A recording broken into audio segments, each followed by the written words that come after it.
Aujourd'hui, on va parler de nature, de mines de charbon et d'oiseaux migrateurs. Direction la réserve naturelle nationale d'Arjuzan dans les Landes, réputée pour accueillir les grues cendrées. Je vous propose de vous mettre dans l'ambiance. Nous sommes en automne, le soleil commence à se lever. Au loin, on aperçoit les Pyrénées quand soudain surgissent dans le ciel des voiliers déserts. Des grues par dizaines de milliers que l'on entend avant de voir.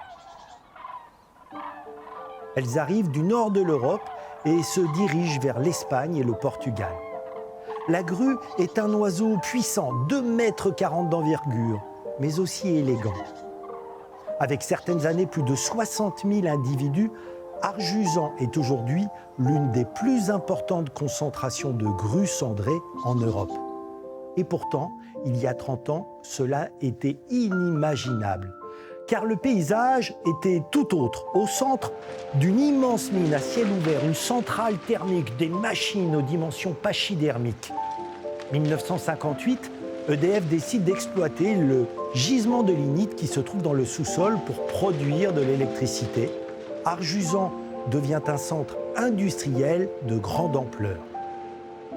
Après la fermeture, il faudra 15 ans pour réhabiliter le site. La réussite est totale.